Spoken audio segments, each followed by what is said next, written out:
guys. Alam mo, ganun. Ng misis niya.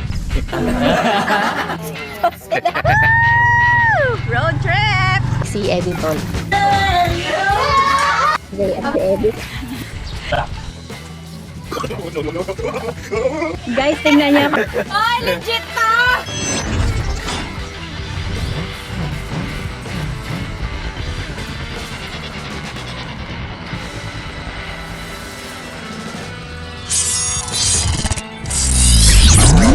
So, ayan na nga mga meses. Welcome back sa ating channel at sa episode na to. Tingnan nyo naman. Meron tayong lulutuin. Hindi naman masyadong kalakihan. Tingnan nyo, buntot lang yan mga meses. Ito yung nahuli ng Team Harabas na parang 8 kilos yata na fish sa laot. Noong unang panahon pa ngayon lang natin lulutuin. At tingnan nyo, oh! Oh! Buntot lang iyan. Parang isa't kalahating kilo. So, ayan ang recipe natin ngayon ay fish sisig. Nakaka naman. Kaya meron tayong mga, tingnan nyo naman yung mga sili natin, oh, na match din sa ating napakalaking buntot ng isda. Kaya mga meses, samahan nyo ako na i-prepare ang sisig gamit ang huli ng Team Harabas. So, ito mga meses, wala tayong mahanap na marunong gumawa nito. Basta, ang gagawin ko ay cubes ko lamang siya. So, baala na kung ano ang kalabasan. Tingnan niyo, bungi pa yan. Hala, napakatalim. So, nagsabi po na maarte si Justin. Totoo talaga yun. Maarte po. Wala man lang ano. Wala nga pong ano. Kung sino man po yun. Good luck. Good luck. Thank you. Mali kayo nang binabash na yan. Ingay! Ang arte-arte, no? Great. Ang arte, ang ingay. Hindi ko kaya mga meses. So, ito na mga meses. Hindi na kinain ng powers ko. Kaya, to the rescue si Kendall. Tingnan niyo naman yung fillet, oh. Ay, talaga naman. So, hintayin lang natin matapos. Ito na yung mga pira-piraso. May yellow pa. May yellow pa yung iba. Hintayin natin na mato ng tuluyan. Kasi baka mahilaw siya kapag ka-finray natin. So, ayun mga meses, ito na lahat yung ating isda na cube na ni Kendall. Siya nang gumawa nito mga meses. Kaya, tara timplahan na natin bago natin siya iprito. So, kailangan lang natin ng breading mix na nabibili natin dyan sa gilid-gilid. Para may lasa na siya agad, no, mga meses. Bayaan nyo na yung suggestion, maarte naman. Yatang yun. Tapos para dagdag sa sa crispiness, lagyan natin ng cornstarch.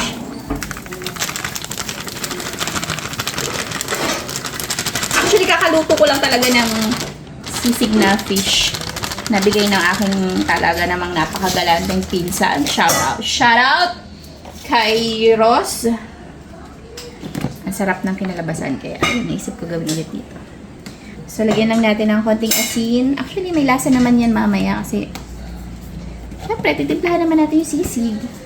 Tapos, syempre, paminta natin, no, mga meses, no? No? Tapos, gamit ang iyong kamay. Lamasin mo. Kung maselan kayo, mag-gloves kayo. Kami, hindi kami maselan.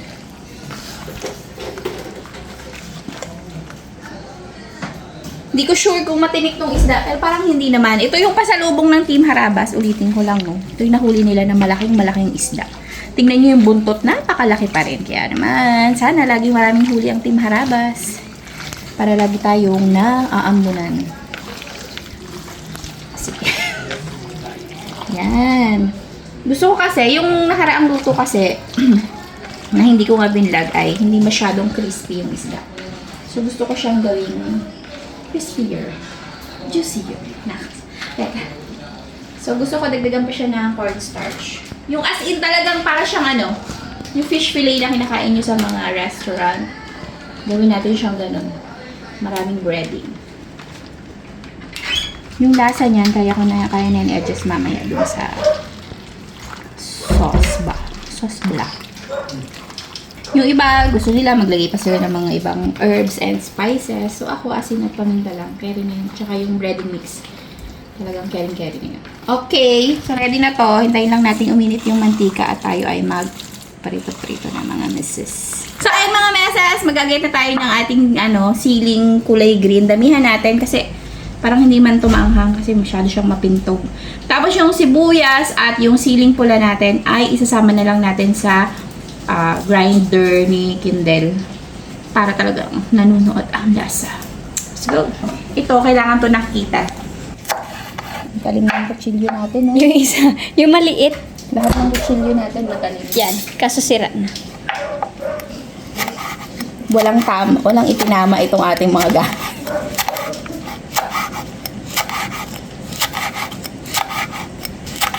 Okay, prito na tayo mga meses. Salang na natin ang ating mga isda. Actually, magdidikit-dikit talaga yan. So, ako nang bahala pag hiwa-hiwalayin natin. Hindi natin hayaan magkakadikit yan. Dahil nagprito na ako, ito na, binuli na ni Justin yung paghihiwa. At ginamita ko siya ng flash. Hindi kita. So, ayan. O, diba? Masarap yan, pero mas masarap kung madami. Mas okay nga kung tanggalin mo yung buto eh. Pero, okay lang din naman. Bahala ka na. Sarili mo na yan. Arte mo. Arte mo.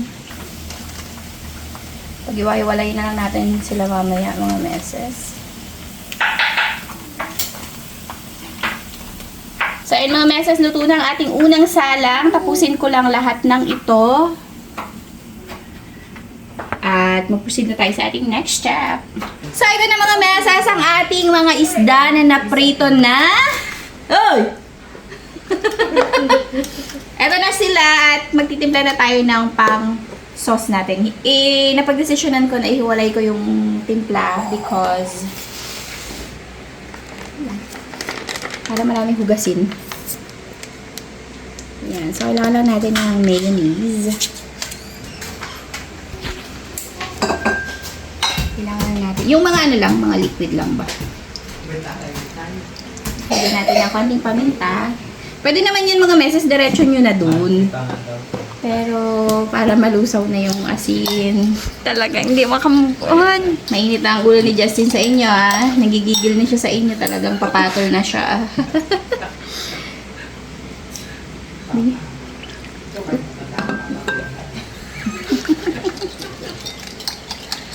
Yun lang naman yung mga meses. Kung gusto nyo palagyan ng ibang pampalasa, bala na kayo. Pero ito, try ko lang. Kapag kakulang, dito ko dadagdagan. Ganun din naman, nag-inarte pa. Teka. Unahin natin yung sibuyas. Kasi si Lola Mama, ito lang yung pumapasok na sa kanya ingredients. Signan yung dami niya, no? Kasi marami kami sibuyas ngayon. At maraming sibuyas, masarap. Yan yung spatula, oh. Nagupit ko eh. Bagong dating lang yan kahapon. Pag tanggal ko ng plastic, ay, nagupit ko siya. Hirap tuloy. Sa mga seller naman ng spatula, huwag nyo naman isagad dun sa dulo. Gupitan yun eh. Ano ka yun eh. Okay, ito na yung ating sibuyas. Actually, gusto ko na siyang kamayin. Kamayin na. Feeling ko konti itong sauce natin kasi ba't naman hiniwalay ko pa? Ang arte ko naman. Hindi ko naman ito ginagawa talaga. Tapos mamaya papatayin natin yung camera kasi kakamayin ko na siya. Oh, wala nga. Sabi na sa inyo. Ay, ito pala. Pwede pala itong spatula. Matigas kasi yung dulo niya. Wow! Wow! Natakan niya. Kasi sa ganito, tinatansya-tansya ko lang siya mga meses. Ay, ito daw planggana na to. Malinis daw to, sabi ni Lola Mama. Ako nanalo dito! Siya lang pumick up. So, lagyan natin ng additional na mayo, diba? O, diba? Yan yung sabi ko sa inyo. Arte-arte po, pahiwa-hiwalay pa tayo. Ang ending nun din, sama-sama. Kasi ba tayo tumuyo ng toyo? Tapos, ano naman yan? Pwede mo naman yan tikman-tikman, kung anong lasa ang nais mo pang idagdag, ganyan. Tapos, paghihiwalayan na natin si Lola Mama ng kanya. Diyan lang natin ng kalamansi yan, mga meses. Ayoko talaga na may nakahalong buto ng kalamansi. Kaya salain natin sa tinidor. Ayun, di ba? May nahulog. Kumuha na tayo ng salaan. Ano bang mas pamagaan? Oo, talagang nakanganga pa siya. Ang totoo nun, gutom na yan. Okay, so syempre kayo na dyan, no? Timplahin nyo ng nararapat sa inyong panlasa. Haluin nyo ng maigi. Bango naman. Syempre. Ako to eh. Tapos ito na, ipaghiwalay na natin si Lola Mama. Ay! Talaga naman, iba pa yung kanya. Tayo sa pinagtimplahan natin ng sauce para ano. Mas masarap yung salad. Okay na yan. Tama na yan, tama na yan, tama na yan. Wala doon sa salad. Tapos ilagay na natin ang ating final ingredient na hindi kasama kay Lola Mama, ang sili at sili. Diba? At ito na. Haluin mo lang yan. Talagang ilamas mo ng todong-todo yan dyan. Ay, sa inyo. Talagang. Okay na to. Okay na to mga meses. Kain na!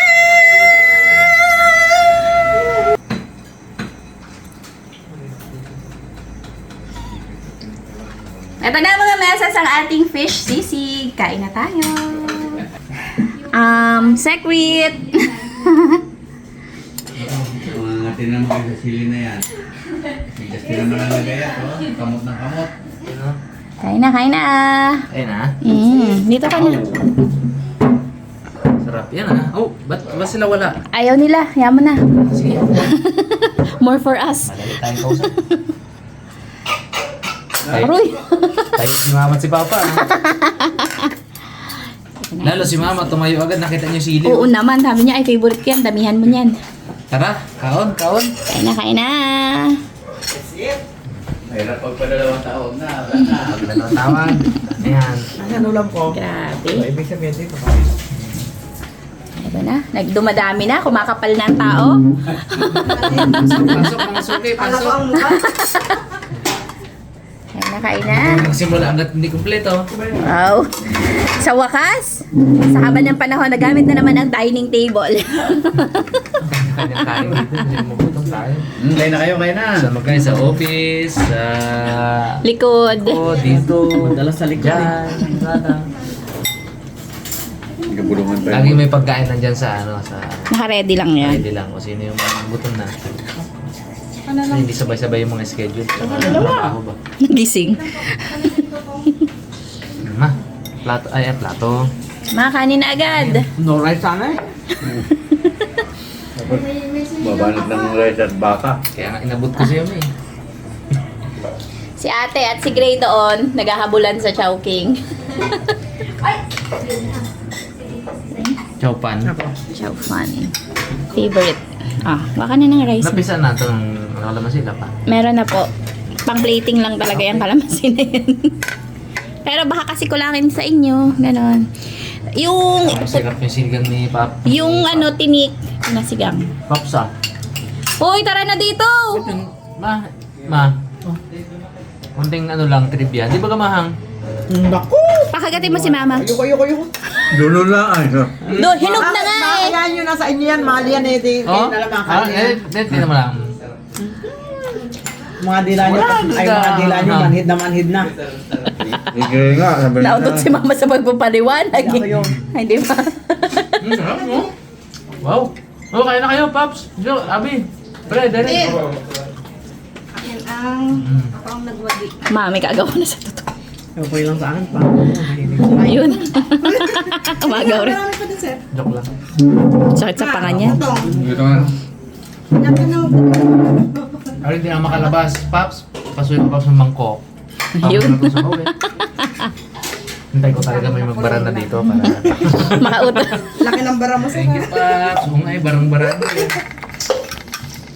Yun o. Kung kayo, ano sa ano, ako gusto ko maasin to. Kalamansi, ma. Masarap.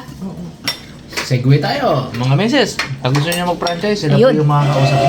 Yes. Style. Diba? Mag-franchise na po kayo para makauwi na sila. Yun, no?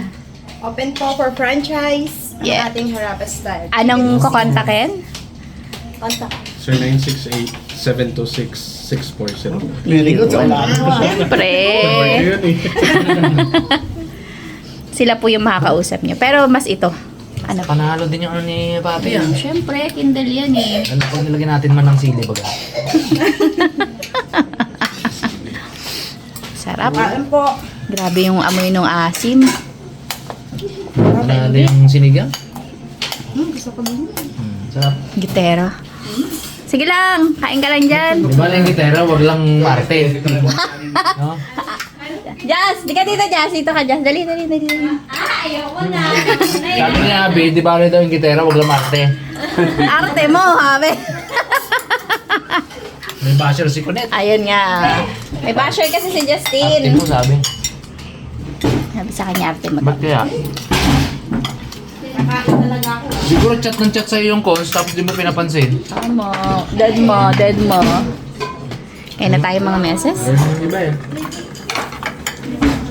Hindi yan biyak, pang plating lang kasi yan. Uy, kinain niya na yung kalamansi.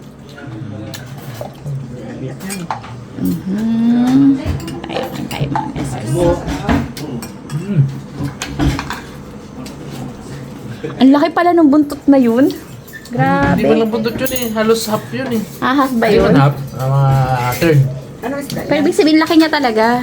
Ano laki? 8 kilo kasi ah. Anong isda yun? Baramundi. Apaha pala yun. Apahap din. Kilala ko sa apahap yung sinayang baramuni. Hindi ko kilala. Baramuni. Kaya naman sa lang. Ano ba nga? Hindi. Sarap ng laman yan, no? Kasi wala. 8 kilo kasi yun. Niluto namin, siguro mga 5 kilo. Mga 3 kilo yan. Laki nga, ang bigat eh. Ano pangalan?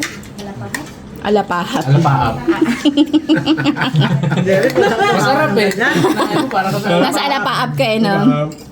Ano nga eh? Kasi nga, sa akin mo arapay mo yun eh.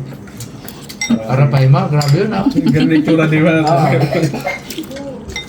Akala ko ganun yung mga ganun eh.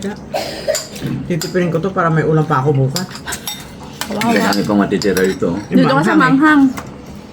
Ugasan mo. Pwede man. Hindi ko kaya yung sarap mo eh.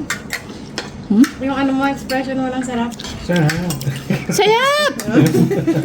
Ikaw Masarap! gawa Sa din kanya eh. lang yun eh. Bata yun eh. Sarap yan, Ben. Sarap din ah. Sarap dyan ka sa talagang malayang-malaya ka sa planggana. Marami pa doon mga meses sa plangganang yan. Alam naman ang isda na ito. Alam na. Sarap nga mismo siya. Alam mo hindi isda. Ikaw binawalan mo kasi ako mag-iiwan sana ako ng mas maraming walang sili. Hindi ka binawalan. Nagdamutan kita. Hindi naman mahal pa. Hindi nga. Try mo. Salang. Baka taktak mo lang ganyan no, pag nawala Face your fear. Face your fear. Go. You go, girl. Go, girl. Okay na, nasarapan na kayo? Kain na tayo. Salamat sa panonood. Sarap na. Bilong ka. Ay, Vlog mo to eh. Ako sabihin nila, di ka na lang sa makita. mga meses, kain tayo. At salamat sa panonood. Sana nag-enjoy kayo. Hanggang sa muling pasalubong ng Team Haraba sa atin. Sana maraming huli lagi para lagi kaming meron. Ito pa. Ang marami pa. Thank you. Tapos diba? Thank you kahit masakit ang kuko.